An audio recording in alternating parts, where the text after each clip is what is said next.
Close your eyes for a moment. Picture the ancient world, not as it was, but as it could have been. The wind whips across the dusty plains of Zhou dynasty China, a realm fractured into warring states, each vying for supremacy. Bronze spears clash, chariots thunder, and amidst the chaos, philosophers emerge, each offering a path to order. Now, imagine one particular voice, poised to utter words that would echo for millennia, and then, silence. A profound, world-altering silence. The year is 551 BCE. A pivotal birth, erased. Confucius, the master Kong, never draws his first breath. His footsteps never tread the weary roads of Lu. His wisdom, the very bedrock of East Asian civilization, simply vanishes. No Analects to guide the emperor. No rites to govern the family. No emphasis on filial piety, on righteous rule, on the cultivation of the virtuous gentleman. The ethical compass for over 2,000 years, simply, gone. Vanished. What then?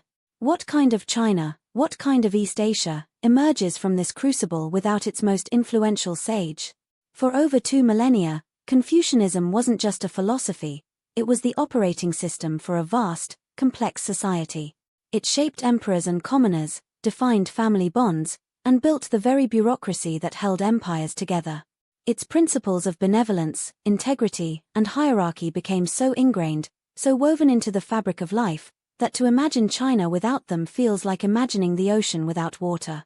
But in this timeline, the water evaporates. The intellectual landscape of ancient China becomes utterly unrecognizable. In our history, after the brutal, short-lived unification by the legalist Qin dynasty, it was the Han dynasty that cemented Confucianism as state ideology.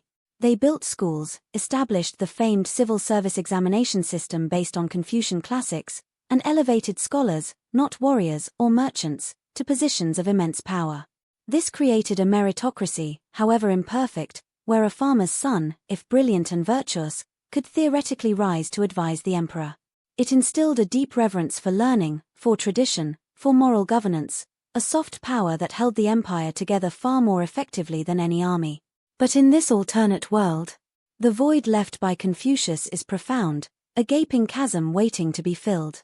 Who steps into this intellectual arena? Most likely, the ruthless pragmatism of legalism would have reigned supreme, unchecked.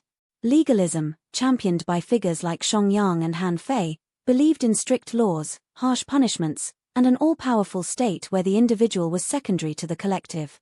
There would be no appeals to benevolence or morality, only raw power, efficiency, and unwavering obedience. Strengthen the state, weaken the people, was their mantra.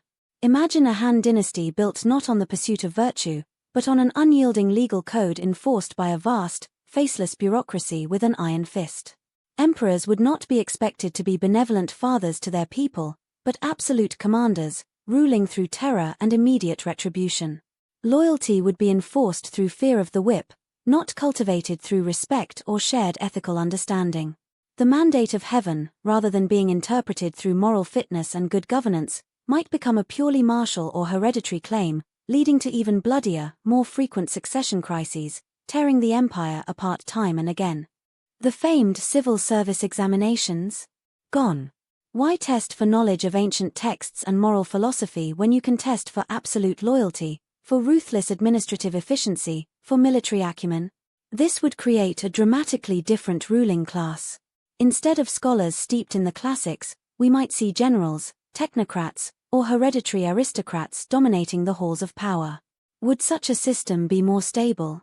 Or would the resentment of the unprivileged masses, with no path to upward mobility, boil over faster, leading to cycles of revolution even more violent and apocalyptic than our history records? The very idea of the gentleman scholar, a beacon of moral integrity, would simply never exist. The ripple effects spread far beyond the imperial palace, touching every aspect of life. Consider the family unit. Filial piety, the bedrock of Confucian society, taught deep respect for elders, ancestors, and the family name, creating a powerful social glue. Without it, would the family unit fragment? Would individualism, a concept so alien to traditional China, begin to take root much earlier, perhaps leading to a society more focused on personal gain than collective harmony. The bonds that held communities together might weaken, replaced by looser associations or direct, intrusive state control. Who would care for the elderly when the moral imperative of filial piety is absent? Art, literature, even daily rituals, all profoundly influenced by Confucian ideals of harmony, order, and propriety. Without this framework, would Chinese art be less focused on serene landscapes and contemplative poetry, and more on grand, martial themes or stark, utilitarian designs reflecting a legalist state? Would poetry celebrate individual prowess or the unquestioning might of the state, rather than the quiet wisdom of a scholar seeking balance in nature? Even the intricate dance of courtesy and social etiquette, so characteristic of East Asia, would likely never develop in the same way. And what of China's neighbors? Korea, Japan, Vietnam, all adopted elements of Confucian thought, shaping their own governments, educational systems, and social norms. In this alternate world, without a Confucian China as the cultural hegemon, would these nations develop entirely different ethical systems? Perhaps indigenous spiritualism, like Shinto in Japan, or a foreign philosophy like Buddhism, would have found even greater traction, unobstructed by the pervasive, centuries-long influence of the sages. Imagine Japan's Bushido, the samurai code, a complex blend of Zen Buddhism and Confucian ethics. Without Confucius, would Bushido have been harsher, more solely focused on martial prowess and unthinking loyalty to a lord, stripped of its underlying moral framework of benevolence and integrity? Would Korean society be less structured around strict hierarchies and more fluid, perhaps more open to external influences?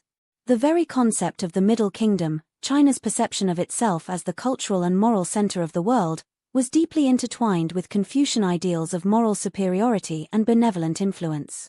Without that philosophical underpinning, would China's interactions with its neighbors have been more purely expansionist, less focused on cultural assimilation through example, and more through brute, unvarnished force?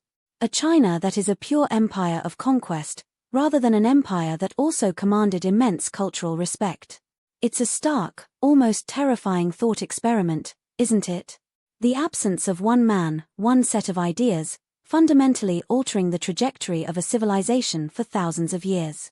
From the way families interact around a dinner table, to how governments rule, to the very definition of what it means to be an educated, moral person. This isn't just about missing a philosophy, it's about missing a deep, humanistic counterbalance to raw power and unchecked ambition. It's about a world where the pursuit of virtue, of self-improvement for the sake of social harmony, of leadership through moral example, was never etched into the collective consciousness of a billion people. A world that might have been more brutal, more chaotic, perhaps even less innovative in certain crucial ways, because the intellectual tradition that fostered so much growth and stability simply wasn't there. So, when you consider the enduring legacy of East Asian societies today, the emphasis on education, on family, on collective responsibility, on respect, remember the ghost of Confucius. And ponder what might have been, if that ghost had never been born at all. The silence, after all, can be the loudest sound of all. What other crucial figures, if removed from history, would shatter the world as we know it? Tell us your most fascinating what-if scenarios in the comments below. And if you're captivated by these whispers of alternate timelines and the echoes of lost wisdom, make sure to subscribe and join our journey through history's greatest what-ifs. Don't miss out on our next deep dive.